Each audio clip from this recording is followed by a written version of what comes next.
এই চিন্তা করা, যদি গুনাহ অবস্থায় আমার মৃত্যু হয়। এ যখন গুনাহ করতেছেন প্রত্যেক দিন, সব সময়, প্রত্যেকটা সেকেন্ডে, প্রত্যেকটা মিনিটে পৃথিবীর কোথাও না কোথাও কেউ না কেউ দুনিয়া থেকে বিদায় নিচ্ছে কি নিচ্ছে না, জোরে বলেন নিচ্ছে কি নিচ্ছে না। কেউ না কেউ তো মারা যাচ্ছেই ভাই, কিন্তু কেউ নামাজের মসজিদে মারা যাচ্ছে, কেউ ইবাদত অবস্থায় মারা যাচ্ছে, কেউ সিয়াম অবস্থায় মারা যাচ্ছে, আর কেউ কি করতেছে নিজের সাংসারিক কাজ অবস্থায় মারা যাচ্ছে, আর কেউ গুনাহ অবস্থায় মারা যাচ্ছে। জোরে বলেন ঠিক নেবে ঠিক? গুনাহ অবস্থায় মারা যাচ্ছে। কেমনে তুমি রাতের বেলায় ঘুমায়ও এই অপরাধটা করো বন্ধু, কেমন করে করো যদি সেই সময় তোমার মৃত্যু চলে আসে? কে আটকাবে বলো তো? কে আটকাবে মালাকুল মউতকে? কেমন করে বাঁচবে তুমি? কিভাবে তুমি রক্ষা পাবে? আল্লাহর রাসূল সাল্লাল্লাহু আলাইহি সাল্লাম বলছেন, প্রত্যেক ব্যক্তিকে কিয়ামতের ময়দানে ওই অবস্থায় উঠানো হবে যেই অবস্থায় সে মারা গেছে। তুমি যদি নামাজ অবস্থায় মারা যাও, নামাজ অবস্থায় তোমার মৃত্যু হয়, তাহলে তুমি কিয়ামতের ময়দানে জীবিত হয়ে যখন উঠবে, উঠার সময় তোমাকে হয়তো রুকু অবস্থায় নাহলে সিজদা অবস্থায় উঠানো হবে।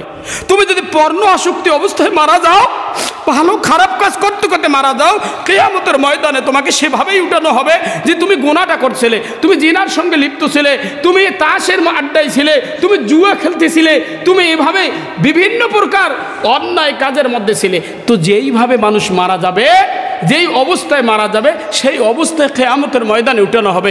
যুবক, একবার ভাব না, একবার মাথায় নিয়ে না, একটু চিন্তা করে দেখ, যদি এটা একবার মাথায় ঢুকাতে পারো, তাহলে হয়তো বা তোমার হাত থেকে মোবাইল দ্বারা আর কোনো গুনাহ হবে না। জোরে বলেন ঠিক নেবে? আলহামদুলিল্লাহ, আলহামদুলিল্লাহ নাহমাদুহু ওয়া নাস্তাঈনুহু ওয়া নাস্তাগফির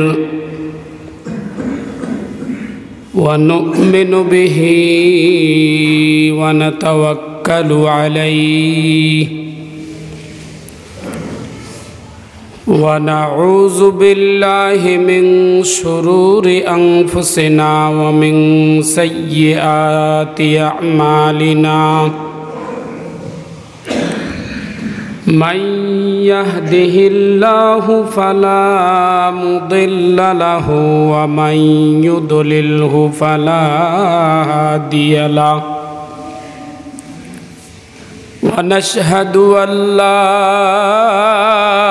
إله إلا الله وحده لا شريك له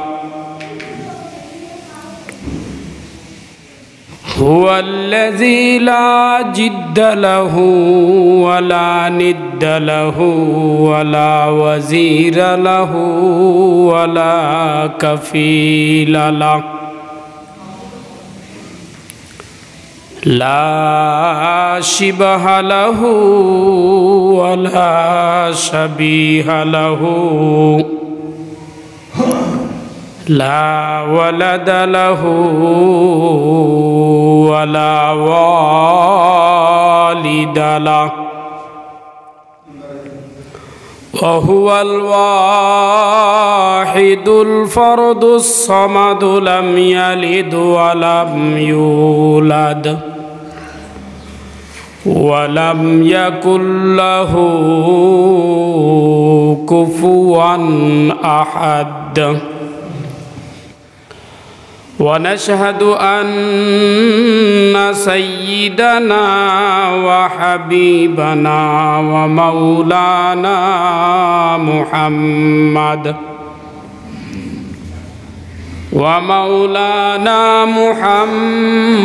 محمدا عبده ورسوله أما بعد فأعوذ بالله من الشيطان الرجيم بسم الله الرحمن الرحيم إن الله كان عليكم رقيبا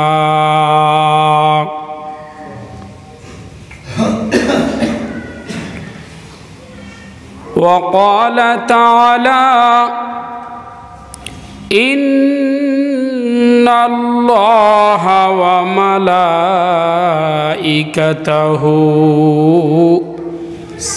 يصلون على النبي يا أيها الذين آمنوا صلوا عليه وسلموا تسليما اللهم صل على محمد وعلى آل محمد জবান খুলে সকলে একসঙ্গে পড়েন কামা সাল্লাইতা আলা ইব্রাহিম ওয়া আলা আলি ইব্রাহিম ইন্নাকা হামিদুম মাজিদ আল্লাহুম্মা বারিক আলা محمد وعلى آل محمد كما باركت على إبراهيم وعلى آل إبراهيم إنك حميد مجيد صدق الله مولانا العظيم وصدق رسوله النبي الكريم الحمد لله আল্লাহ পাকের শাহী দরবার অসংখ্য শুকরিয়া যিনি আমাদেরকে প্রত্যেক শুক্রবারের ন্যায় আজকেও কোরচালি বাজার জামে মসজিদে সলাতুল জুমা আদায় করার জন্যে আসার তৌফিক দান করেছেন। সকলে মোহাব্বতের সাথে কালিমাত শুকুর পড়ছি, বলি আলহামদুলিল্লাহ। শতকোটি দরুদ ও সালাম বর্ষিত হোক সৈয়দুল আম্বিয়া সরকার দু আলম রহমত আলম জনাব মোহাম্মদ আরবি মোহাম্মদুর রসুল্লাহ সাল্লাল্লাহু আলাইহি ওয়াসাল্লাম। মোহতরাম মুসল্লিন ইকরাম, আমি আপনাদের সামনে কুরআনুল কারীমের সূরা নিসার প্রথম নম্বর আয়াতের একটি অংশ বিশেষ তেলাওয়াত করেছি এবং আপনাদের খেদমতে প্রিয় হাবিব সাল্লাল্লাহু আলাইহি ওয়াসাল্লামের মুখসৃত কিছু হাদিস উপস্থিত করেছি, নিয়ে এসেছি। আল্লাহ পাকের অশেষ রহমতে, আল্লাহ পাকের ইচ্ছায় আমি অত্যন্ত গুরুত্বপূর্ণ এই বিষয়টির উপরে জুমার আজকের এই খুতবায় অল্প সময় কিছু আলোচনা হবে। আল্লাহ বলনেওয়ালা এবং শ্রবণকারী উভয়কে এই বিষয়গুলির উপর পূর্ণ আমল করার তৌফিক দান করুন, বলেন আমিন। দেখেন, প্রকাশ্য গুনার চেয়ে গোপন গুনার ভয়াবহতা, শাস্তি আরও অধিক এবং বেশি। কেন জানেন? প্রকাশ্যে গুনাহ যারা করে আর গোপন গুনাহ যারা করে, গোপন গুনাহ থেকে মানুষের দিল থেকে আল্লাহর ভয় দূর হয়ে যায়। কারণ প্রকাশ্য যে গুনাহটা মানুষ করে সেটা হঠাতে করে, বুঝে না বুঝে করে, আর গোপন যে গুনাহটা করে সেটা মানুষ বুঝে শুনে প্ল্যান প্রোগ্রাম করে। জোরে বলেন ঠিক না বেঠিক? কারণ এই গুনাহটা বুঝে শুনে প্ল্যান প্রোগ্রাম করে একটা প্রস্তুতি নিয়ে মানুষ গোপন গুনাহটা করে থাকে। এ ধরনের গুনাহ অনেক, কথা দ্বারাও এ ধরনের গুনাহ হতে পারে, কর্ম দ্বারাও এ ধরনের গুনাহ হতে পারে, বিবেক বা চিন্তা দ্বারাও গোপন গুনাহ হতে পারে। কর্মগত যতগুলো গোপন গুনাহ আছে তার মধ্যে অন্যতম গোপন গুনাহ আছে পর্ণ আসক্ত হওয়া। এই যে পর্ণ আসক্ত হওয়া, মানুষের পর্নোগ্রাফি দেখে দেখে আজকে আমাদের সমাজের মানুষরা, যুবকরা এত বিপদের মুখে, ধ্বংসের মুখে পড়ে যাচ্ছে যে তারা রাতে দিনে সুযোগ পেলেই বিভিন্ন অলিতে গলিতে বসে বসে ঘন্টাকে ঘন্টা আমরা পর্ণ ছবি দেখে দেখে নিজের সতীত্ব, নিজের ইজ্জত এবং নিজের জীবন যৌবনকে আমরা কি করে ফেলতেছি? ধ্বংস করে ফেলতেছি। কারণ আমরা কি করতেছি? সব কিছু ধ্বংস করে ফেলতেছি, কারণ এটা গোপনে গোপনে করতেছি, কেউ দেখতেছে না। জোরে বলেন ঠিক নেবে ঠিক? গোপনে গোপনে আমরা এই গুনাহগুলো করতেছি। আল্লাহর রাসূল সাল্লাল্লাহু আলাইহি ওয়াসাল্লাম বলেছেন যে আমার উম্মতের মধ্যে এমন বিপর্যয় ঘটবে, চরিত্রের এত বিপর্যয় ঘটবে যে এই উম্মত চরিত্রের বিপর্যয় এত বেশি হবে, অধপতন হবে যে বাথরুমে বসে বসে উম্মত জেনা করবে। জোরে খান নাউজুবিল্লাহ। এই সময় এসে গেছে কি গেছে না? জোরে বলেন গেছে কি গেছে না?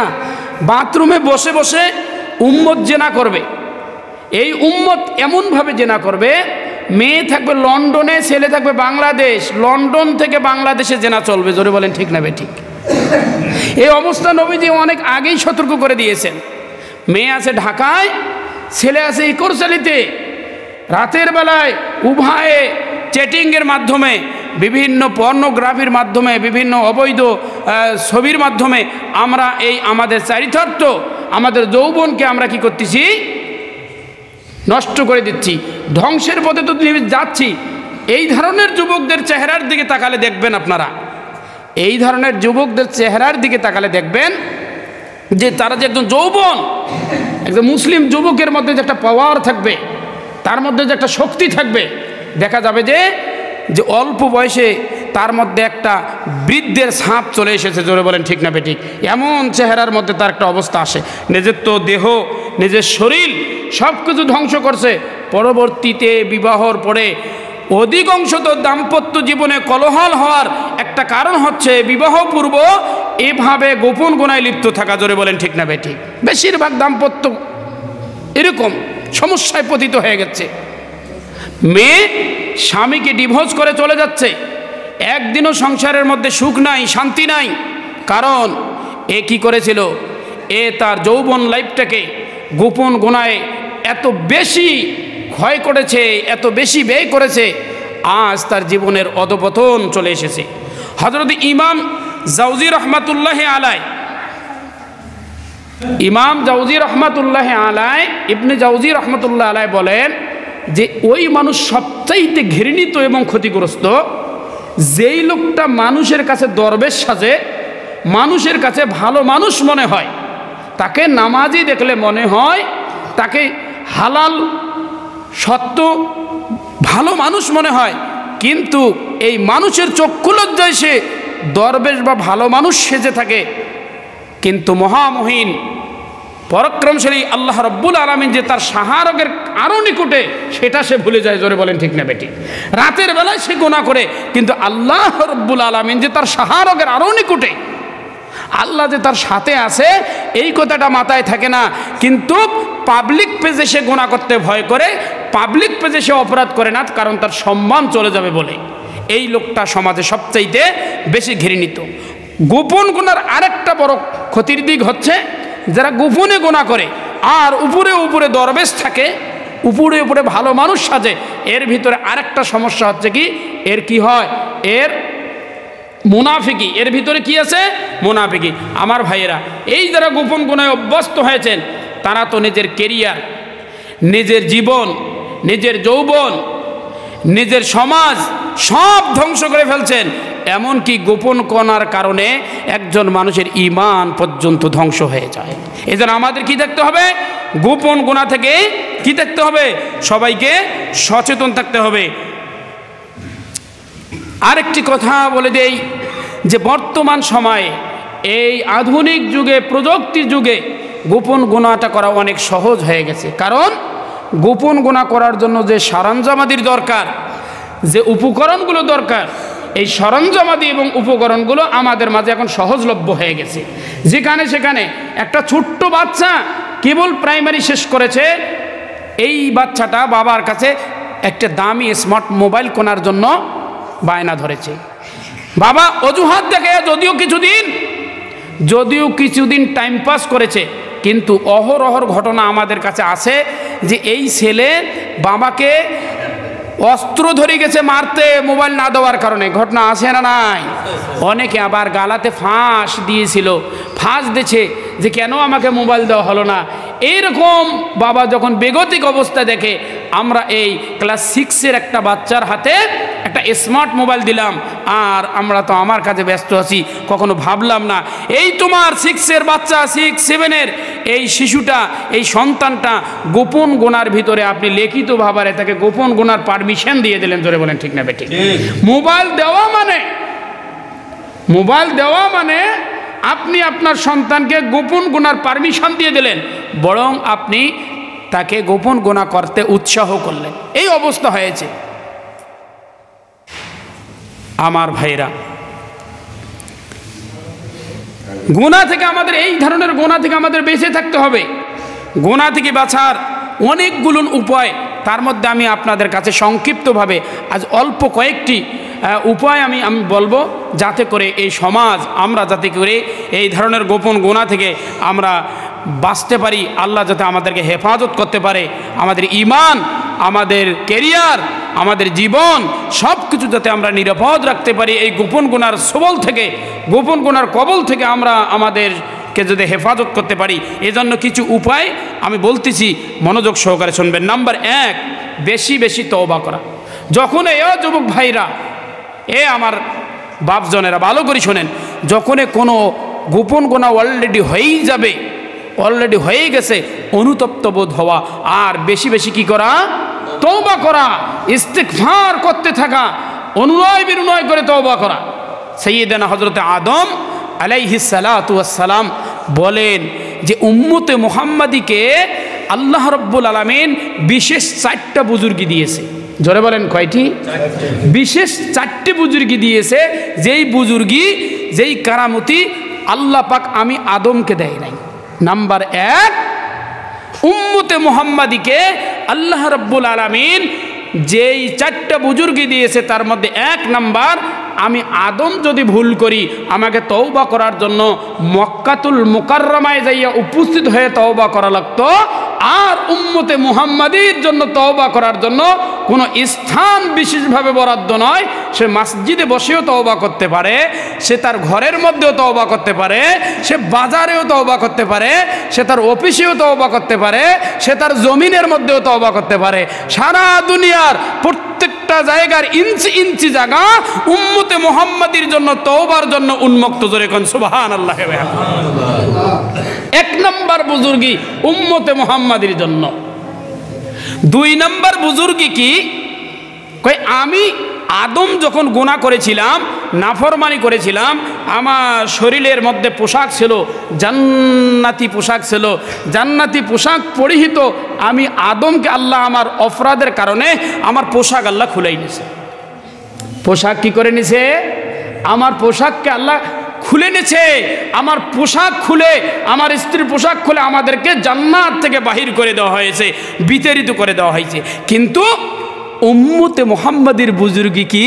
উম্মতে মুহাম্মাদি যদি ল্যাংটাও গুনাহ করে আল্লাহ কাপড় দিয়ে সেটাকে ঢেকে রাখে। জোরে কোন সুবহানাল্লাহ।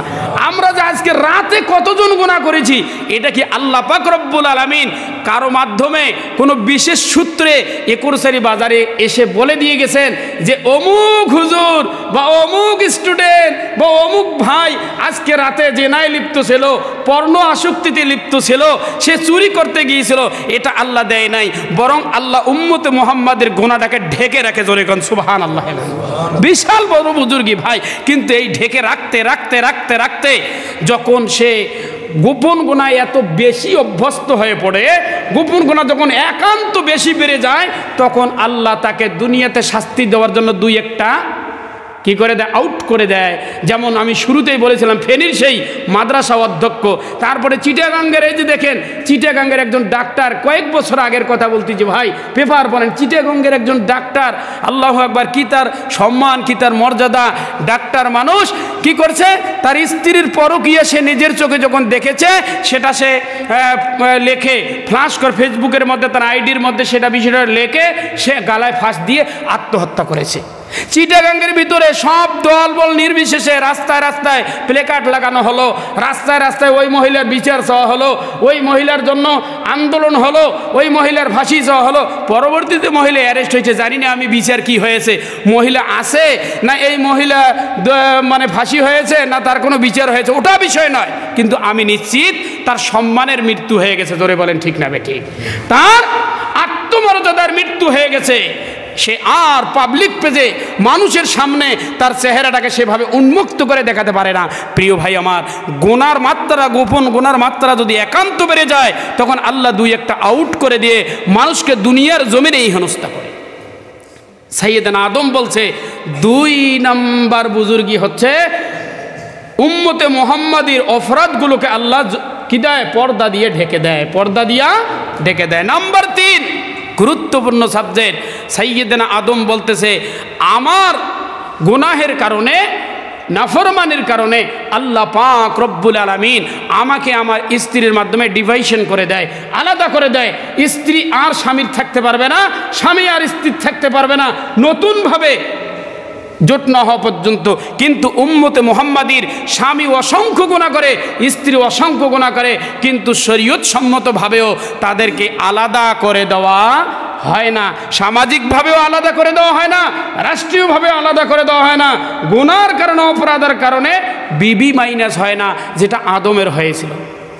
4 নাম্বার, হযরতে আদম আলাইহিস সালাতু ওয়াস সালাম বলেন যে উম্মতে মুহাম্মাদের 4 নম্বর বুজুর্গি হচ্ছে উম্মতে মুহাম্মাদি এই ফানি, এই দুনিয়া, ছোট্ট এই দুনিয়া, হ্যাঁ, এই ক্ষণস্থায়ী দুনিয়ার মধ্যেই গুনাহ করে, কিন্তু ক্ষণস্থায়ী দুনিয়ার মধ্যে গুনাহ করার পরে যদি সে উপযুক্ত তওবা করতে পারে, তওবাতান নাসুহা করতে পারে, পরিপূর্ণরূপে যদি সে নিজেকে চেঞ্জ করতে চায়, আল্লাহ পাক রব্বুল আলামিন তার গুনাহগুলো মাফ করে দিয়ে তাকে চিরস্থায়ী জান্নাত বরাদ্দ করে দেন। জোরে কোন সুবহানাল্লাহি ওয়া বিহামদিহি।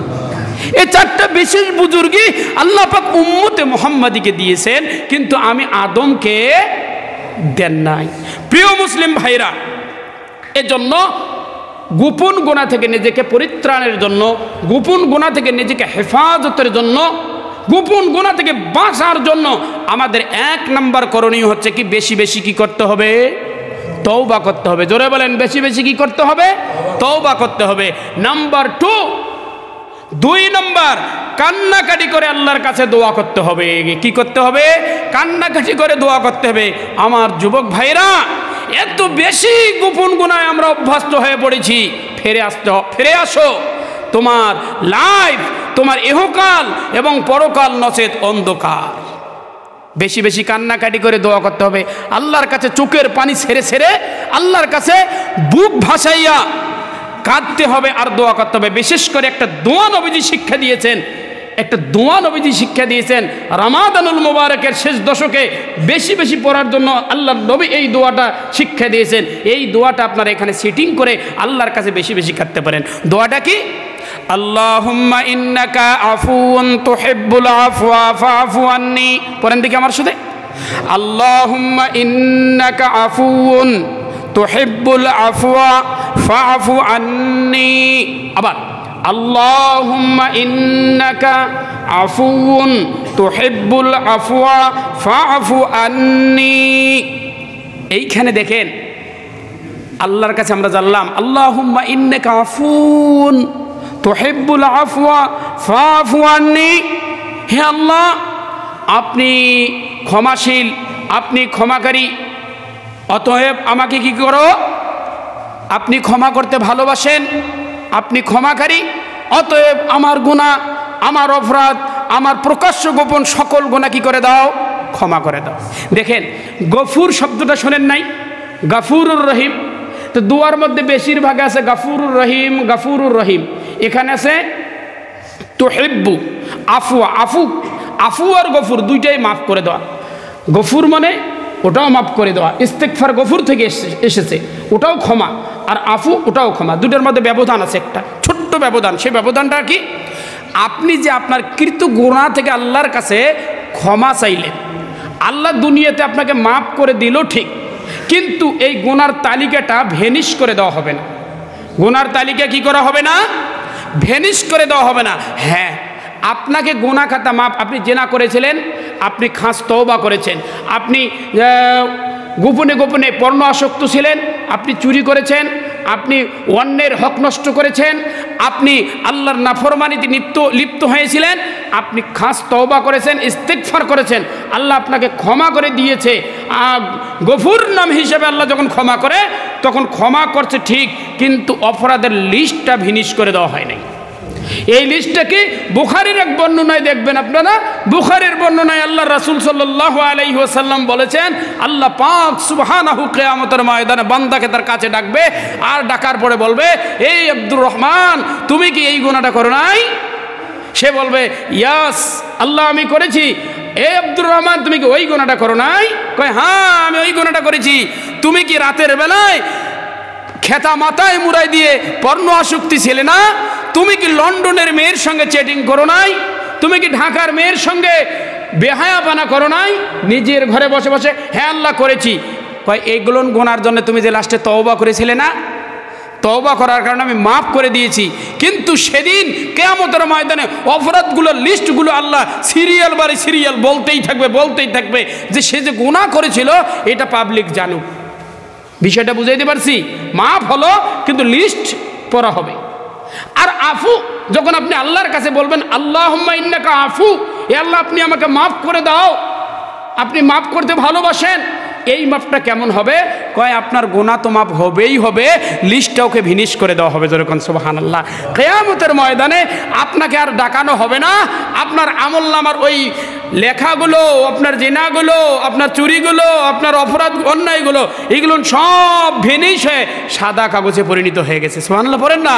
সুবহানাল্লাহ। ওই দিন সব ফেরেশতাদেরকে আল্লাহ ভুলেই দেবে, মানুষদেরকে ভুলেই দেবে। কবে কি রে, একসঙ্গে যে গুনাহ করেছিলাম গোপনে গোপনে, কিন্তু আমার গুনাহটা তালিকাবদ্ধ হলো, ওরটা হলো না কেন? কারণ ও বলছিল আল্লাহুম্মা ইন্নাকা আফুউন তুহিব্বুল আফওয়া ফাআফু আন্নি। এজন্য এই দোয়াটা বেশি বেশি করবেন, নবীজি শিক্ষা দিয়েছেন। এই দোয়া যদি বেশি করেন তাহলে গুনাহ তো মাফ হবেই, বরং গুনার লিস্ট পর্যন্ত ভ্যানিশ হয়ে যাবে। যেরকম সুবহানাল্লাহ।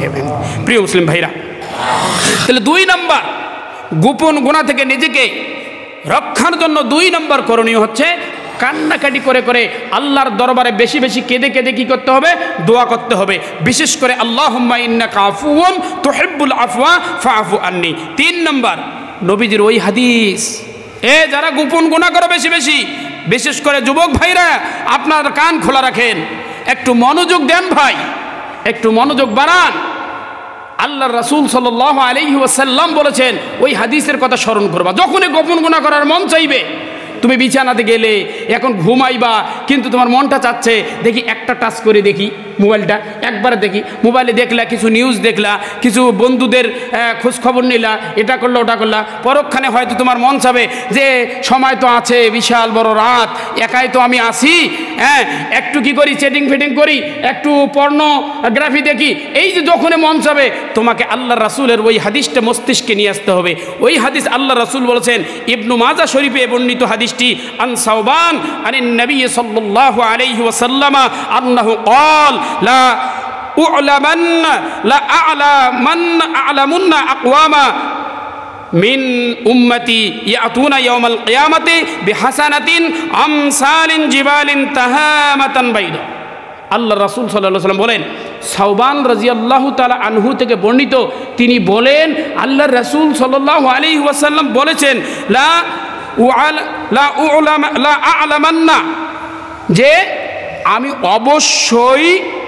অবশ্যই জানি, আমি নিশ্চিত জানি আমার উম্মতের মধ্যে কতক দল কিয়ামতের ময়দানে, আমার উম্মতের ভিতর থেকে কতক দল কিয়ামতের ময়দানে বিহাসানাতিন আমসালিন জিবালিন তাহামান বাইদা। যে তাহামা পাহাড়, আরব দেশের মধ্যে উপমা দেওয়ার জন্য এই তাহামা পাহাড়কে আল্লাহর রাসূল সাল্লাল্লাহু আলাইহি সাল্লাম এখানে এক্সাম্পল হিসেবে নিয়ে এসেছেন, যে তাহামা পাহাড় বিশাল একটা পাহাড়, এই পাহাড় সম পরিমাণ নেকি নিয়ে কিয়ামতের ময়দানে উপস্থিত হয়েছে। তার মানে কি?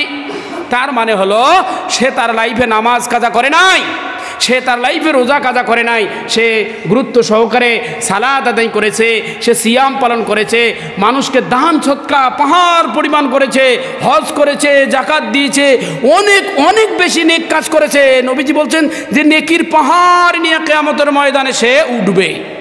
কথা বুঝছেন?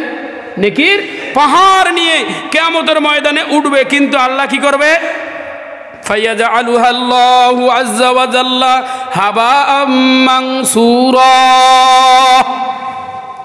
আল্লাহ রাসূল বলেন আল্লাহ সুবহানাহু ওয়া তাআলা তার সব নেকিগুলোকে ধুলায় ধূসরিত করে দেবে, ধুলায় ভ্যানিশ করে দেবে, মানে ধুলি আর বালিতে পরিণত হয়ে যাবে। কয় না আশাতে ধুলো আর বালি, এই এত পরিমাণ ইবাদত নিয়ে কিয়ামতের ময়দানে হাজির হবে, আর আল্লাহ পাক তার সকল ইবাদতকে কি করে দেবে? ধুলো মাটি বানাই দেবে। কি মাটি বানাই দেবে? ধুলো মাটি বানাই দেবে। ওয়ালা সাওবান, সাওবান বলতেছি ইয়া রাসূলুল্লাহ সিবহুম লানা জালহুম লানা আল্লাহ নাকুনা মিনহুম ওয়া নাহনু লা না'লামু। আল্লাহর রাসূল ওই দলটা কারা যারা এত পরিমাণ নেকি নিয়ে উপস্থিত হওয়ার পরেও তার আমলগুলো ধ্বংস হয়ে যাবে, ধুলায় মাটি মিশে যাবে? আপনি তাদের পরিচয়টা আর আপনি তাদের ব্যাকগ্রাউন্ডটা আমাদেরকে খুব সুন্দর করে বুঝিয়ে দেন, অজ্ঞতবশতে আমরা যেন সেই কাজ না করি। সাওবান রাদিয়াল্লাহু আনহু জিজ্ঞাসা করেন, আল্লাহ রাসূল তখন বলছেন কল আম্মা ইন্নাহুম ইখওয়ানুকুম ওয়া মিন জিলদাতিকুম। এই এরা কিন্তু অন্য কেউ নয়, এরা তোমাদের ভাই হবে, তোমাদের ভাই এবং তোমাদের গোত্রের লোক হবে। কি হবে? তোমাদের এই দলভুক্ত হবে। ওয়ায়াখুযুনা মিনাল লাইল কামা তাখুযুনা, তোমরা যেমন ইবাদত করছো তারাও তেমন ইবাদত করছে। তাহলে সমস্যাটা কোথায়? কই তোমরা যেমন ইবাদত করেছো তারাও তেমন ইবাদত করছে। ওয়ালাকিন্নাহুম আকওয়াম, কিন্তু তার এমন একটা দল ইয খালাউ বিমাহারিমিল্লাহি ইনতাহাকুহা, কিন্তু তারা যখন ফারেক হইতো তোমাদের থেকে, একাই যখন ঘরে যায় ঘুমাইতো, একাই যখন কোনো জায়গাতে যাইতো, তখন একা একাই আল্লাহর হারাম কাজে লিপ্ত হয়ে যাইতো। এই যে মানুষগুলো সারাদিন রোজা রাখার পরে, সারা রাত নফল ইবাদত করার পরে, তাহাজ্জুদ পড়ার পরে, সব ইবাদত করার পরে যখন লোক থেকে মানুষ থেকে ফারেক হয়ে যায়, যখন একাকিত্ব থাকে, তখন এই লোকটা কি করে? গুনার কাজে লিপ্ত হয়, অন্যায় করে। কয় এর সব আমলকে আল্লাহ ধুলো মাটি মিশিয়ে দেবে। এই হাদিস স্মরণ করতে হবে। নাম্বার 3, নবীজির এই হাদিস যখন আপনার মাথায় আসবে, হায় রে আজকে একটু মজা নেওয়ার জন্য, একটু টাইম পাস করার জন্য, সামান্য সময় আনন্দ ফুর্তি করার জন্য আমার লাইফের কোনো ভালো কাজ আল্লাহর কাছে আর গ্রহণযোগ্য হবে না, আমি যতগুলো ইবাদত করছি তার কোনো আর অর্থ থাকবে না। এই হাদিসটা যদি আপনি শোয়ার পর মাথায় রাখতে পারেন, তাহলে আপনার দ্বারায় মোবাইলের মাধ্যমে, আপনার দ্বারায় কোনো যন্ত্রপাতির মাধ্যমে আর পর্ণ আসক্তি থেকে শুরু করে গোপন গুনাহ হতে পারে না। জোরে বলেন ঠিক না বেঠিক? প্রিয় মুসলিম ভাইরা, এটা হচ্ছে গোপন গুনাহ থেকে বেঁচে থাকার 4 নম্বর উপায়। নাম্বার 5 নাম্বার হচ্ছে, এই শোনেন, আপনি যখন এই গুনার মানসিকতা জাগৃত হবে, তখন আপনি ভাববেন যে, আপনি এটা ভাববেন যে এখানে তো কেউ নাই, আমার মা বাবা তো অন্য ঘরে নাক ডেকে ঘুমাচ্ছে, সবাই তো সবাদের জায়গায় আছে, অন্ধকারও, লোকজন নেই, আমার আওয়াজও কেউ শুনবে না। আর আওয়াজটা কি? আমি তো হেডফোন কানে লাগাই দিয়েছি। জোরে বলেন ঠিক না বেটি? হেডফোন তো কানে লাগাই দিয়েছি, কেউ শুনবে না, কেউ নেই, আপনি গুনাহ করছেন। আপনি ওই টাইমের ভিতরে, মনের ভিতরে এটা রাখবেন যে কেউ নাই, কিন্তু আমার শাহরগের কাছে, আমার শাহরগের চেয়ে আরো নিকটে আমার সঙ্গে আছে একজন। তিনি কে? জোরে বলেন তিনি কে? আল্লাহ বলছেন ইন্নাল্লাহা কানা আলাইকুম রাকিবা। আল্লাহ বলছেন, ও বান্দা, আমি আল্লাহ সুবহানাহু ওয়া তাআলা সর্বক্ষণ, এ বান্দা তোমাকে আমি পর্যবেক্ষণ করে থাকি। তুমি কি করছো, কোথায় যাচ্ছ, কি খাচ্ছ, কি অপরাধ করতেছো, কি নাফরমানি করতেছো, সব সময় আমি তোমাকে পর্যবেক্ষণ করতে থাকি। আল্লাহ আমাকে পর্যবেক্ষণ করতেছে, আল্লাহ সব সময় আমাকে তদারকি করতেছে। এই মানসিকতা জাগৃত করতে পারলে আপনি গোপন গুনাহ থেকে নিজেকে কি করতে পারবেন? কিছুটা হলেও বিরত রাখতে পারবেন। নাম্বার 5, এই চিন্তা করা। আল্লাহু আকবার। মনে রাখবেন, এ যুবক ভাইরা, ভালো করে মনে রাখবেন যে এই চিন্তা করা, যদি গুনাহ অবস্থায় আমার মৃত্যু হয়, যখন গুনাহ করতেছেন, প্রত্যেক দিন সব সময় প্রত্যেকটা সেকেন্ডে প্রত্যেকটা মিনিটে পৃথিবীর কোথাও না কোথাও কেউ না কেউ দুনিয়া থেকে বিদায় নিচ্ছে কি নিচ্ছে না, জোরে বলেন নিচ্ছে কি নিচ্ছে না, কেউ না কেউ তো মারা যাচ্ছেই ভাই। কিন্তু কেউ নামাজের মসজিদে মারা যাচ্ছে, কেউ ইবাদত অবস্থায় মারা যাচ্ছে, কেউ সিয়াম অবস্থায় মারা যাচ্ছে, আর কেউ কি করতেছে নিজের সাংসারিক কাজ অবস্থায় মারা যাচ্ছে, আর কেউ গুনাহ অবস্থায় মারা যাচ্ছে। জোরে বলেন ঠিক নেবে ঠিক, গুনাহ অবস্থায় মারা যাচ্ছে। কেমনে তুমি রাতের বেলায় ঘুমায় এই অপরাধটা করো বন্ধু, কেমন করে করো? যদি সেই সময় তোমার মৃত্যু চলে আসে, কে আটকাবে বলো তো? কে আটকাবে মালাকুল মউতকে? কেমন করে বাঁচবে তুমি? কিভাবে তুমি রক্ষা পাবে? আল্লাহর রাসূল সাল্লাল্লাহু আলাইহি সাল্লাম বলছেন, প্রত্যেক ব্যক্তিকে কিয়ামতের ময়দানে ওই অবস্থায় উঠানো হবে যেই অবস্থায় সে মারা গেছে। তুমি যদি নামাজ অবস্থায় মারা যাও, নামাজ অবস্থায় তোমার মৃত্যু হয়, তাহলে তুমি কিয়ামতের ময়দানে জীবিত হয়ে যখন উঠবে, উঠার সময় তোমাকে হয়তো রুকু অবস্থায় নাহলে সিজদা অবস্থায় উঠানো হবে। তুমি যদি পর্ণ আসক্তি অবস্থায় মারা যাও, ভালো খারাপ কাজ করতে করতে মারা যাও, কিয়ামতের ময়দানে তোমাকে সেভাবেই উঠানো হবে যে তুমি গুনাহটা করছিলে, তুমি জিনার সঙ্গে লিপ্ত ছিলে, তুমি তাসের আড্ডায় ছিলে, তুমি জুয়া খেলতেছিলে, তুমি এভাবে বিভিন্ন প্রকার অন্যায় কাজের মধ্যে ছিলে। তো যেইভাবে মানুষ মারা যাবে, যেই অবস্থায় মারা যাবে, সেই অবস্থায় কিয়ামতের ময়দানে উঠানো হবে। যুবক, একবার ভাব না, একবার মাথায় নিয়ে না, একটু চিন্তা করে দেখ, যদি এটা একবার মাথায় ঢুকাতে পারো, তাহলে হয়তো বা তোমার হাত থেকে মোবাইল দ্বারা আর কোনো গুনাহ হবে না। জোরে বলেন ঠিক নেবে। এই চিন্তাগুলো আমাদের মাথায় আসতে হবে, এই বিষয়গুলো আমাদের বুঝতে হবে। নাম্বার 6, লাস্ট মেসেজ আমার, এটা সর্বশেষ কথা আমি যেটা বলতে যাচ্ছি, একটু অবসর পেলেই যুবক, এই শোন, একটু অবসর পেলেই, কারণ এই গুনার কাজগুলো না, এই গুনাহের কাজগুলো কিন্তু শয়তান ধোঁকা দেয়। তার সবচেয়ে বড় অস্ত্র হচ্ছে একটা অবসর থাকা। ধরে বলেন ঠিক না বেঠিক? আপনি যদি লেখাপড়ায় টাইম টু টাইম ব্যস্ত থাকেন, তাহলে আপনার দ্বারা গুনাহ কম হবে। আপনি যদি কাজের মধ্যে টাইম টু টাইম ব্যস্ত থাকেন, তাহলে এই অপরাধ কম হবে। অফিস আদালতে যদি আপনি ব্যস্ত থাকেন, আপনার কাজ এই গুনাহ কম হবে। আপনি যদি ইবাদত বন্দিগিতে ব্যস্ত থাকেন, তাহলে আপনার গুনাহ কম হবে। এই অবসর ভবঘুরের মতো বাবার হোটেলে খায় আর বন্ধুদের সঙ্গে আড্ডা দেয়, কোনো কাজ নাই, শেষে মেশে ঘোরাফেরা করে নাটারাং বাটারাং হয়ে ঘরতে শুধু বাকি রেটে গুনাহ করে। জোরে বলেন ঠিক নেবে ঠিক? হ্যাঁ, এই যে অবসর লাইফ, নিজের জীবনটাকে যারা গোছাতে পারে না, নিজের জীবনে যারা মূল্য দিতে পারে না, এদের দ্বারা সবচেয়ে বেশি গুনাহ হয়। এই জন্যে একটা সবক, আমি লাস্ট একটা সবক দিয়ে যাই আপনাদেরকে। এই গুনাহ থেকে বাঁচার জন্য অবসর যদি আপনি থাকেনও, এখন পর্যন্ত কোনো একটা কাজ, কোনো সিস্টেমে আপনি এখনও যাচ্ছেন না, বা কোনো লাইনে পড়তেছেন না, যতদিন পড়েন নাই, দোয়া করতে থাকেন আর বেশি বেশি আল্লাহর জিকির করেন। কি করেন? বেশি বেশি আল্লাহর জিকির করেন। এই শোনো, জিকির করার জন্য হালকায় যাওয়া লাগবে না, হালকায় উপস্থিত হওয়া লাগবে না। জিকির আপনি কদমে কদমে, প্রত্যেকটা সময়, প্রত্যেকটা সেক্টরে আপনার জিকির আছে। দেখেন তো, এই জিকিরগুলো আপনি হুশ করে একটু করেন তো। আপনি অনেক সময় কখনো কোথাও না কোথাও উপরে উঠতেছেন। জোরে বলেন ঠিক না বেঠিক? আপনার লাইফের ভিতরে হয় আপনি উপরে উঠতেছেন, যখন আপনি মনে করতেছেন আপনি উপরে উঠতেছেন, আপনি একটা জিকির করেন। নাম কি? আল্লাহু আকবার, আল্লাহু আকবার, আল্লাহু আকবার। আপনার লাইফের ভিতরে আপনি চলতে ফিরতে উঠতে বসতে দৈনন্দিন হয়তো কোথাও না কোথাও নামতেছেন নিচের দিকে, তখন আপনি জিকির করতে থাকেন, সুবহানাল্লাহ, সুবহানাল্লাহ, সুবহানাল্লাহ। আর তৃতীয় যে অপশন, আপনি যদি উপরেও না ওঠেন, আপনি যদি নিচেও না নামেন, তাহলে আপনি কি করতেছেন বলেন তো? সমতল ভূমিতে হাঁটতেছেন, তাই না? আপনি সামান জমিনেতে বিচরণ করতেছেন। এইরকম টাইমে আপনি লা ইলাহা ইল্লাল্লাহ, লা ইলাহা ইল্লাল্লাহ, অথবা যে কোনো তাসবিহাত তোমার যদি জানা থাকে, সেই তাসবিহগুলো পাঠ করেন।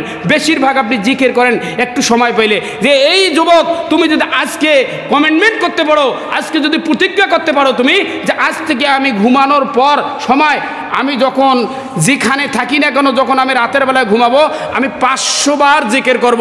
এই অভ্যাসটা যদি তুমি কমিটমেন্ট করতে পারো, 500 বার অভ্যাস করো, তোমার মধ্যে একটা সুন্দর ঘুম আসবে, সতেজ ঘুম আসবে, নিরাপদ ঘুম আসবে, তৃপ্তির সঙ্গে তুমি সকালবেলা উঠতে পারবা, তোমার শরীর মন সব ভালো থাকবে। জোরে বলেন ঠিক না বেঠিক? এরকম চিন্তা চেতনা নাও, এরকম জিকির করার অভ্যাস করো, তাহলে গোপন গুনাহ কমে যাবে। আল্লাহ আমাদের সবাইকে বোঝার তৌফিক দান করুক, আমিন। তো আখির দাওয়ানা আলহামদুলিল্লাহি রাব্বিল আলামিন। আসসালামু আলাইকুম রহমতুল্লাহ।